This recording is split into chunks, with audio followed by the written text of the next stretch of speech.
Students face new challenges today, and for some, this includes food disparity and the need for a sense of family. But this founding principal of Research and Service High School in Brooklyn is spreading love and help at-risk students getting the education that they deserve. Dr. Allison Farrington joins us live. Yay, doctor! For all that you are doing. We are so honored to have you here. Now, first and foremost, I want you to share how the challenges you faced as a student inspired your unique vision for Research and Service High School. So as the leader of the school, I use my lived experiences, where it is I grew up, how it is I was educated, the troubles that I faced in order to create a school that will mitigate all of those circumstances for students, or at least I would hope they would mitigate all of those circumstances for students. So Dr. Farrington, I want to ask you, as the weather gets warmer, you expect to lose students to violence, unfortunately. So what kind of support do you need to prevent this? So tomorrow is open school afternoon. In New York City, it's prepared to be about 75 degrees, and we have a half a day. I'm keeping the school building open later. I'm going to provide students with games and activities and just fun stuff and food, just to keep them in school just a little bit longer so they're not out in the streets idly. Brilliant. Oh, brilliant. Dr. Farrington, I just appreciate you so much. Food insecurity is a major problem for many children. So that you're solving for many children, and the school's impressive food pantry was featured on the HBO docuseries Problem Areas. So what made that experience special? So what made the experience of just opening the food pantry special was this idea came from the actual students.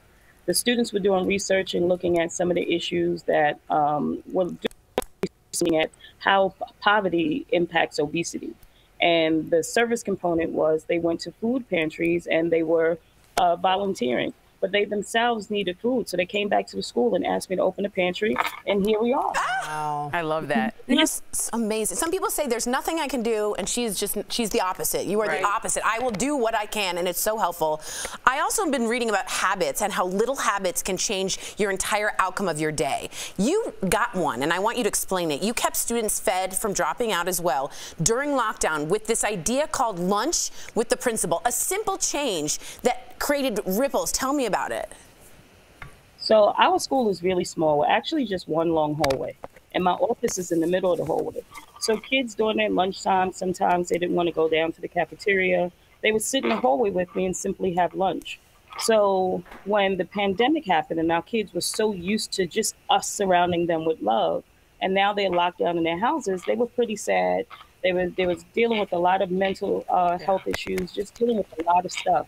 And I said, well, how do I replicate that experience with our young people just in their homes? I can't go to them, but at least we all have lunch together. So there's days in which I would just Uber Eats or Grubhub or DoorDash food to kids, and we would just get on Zoom and have lunch together and just chat and talk like we normally would. Wow. She makes it sound so simple, but it's not. I know that it takes so much motivation, and we've said it before, blood, sweat, and years.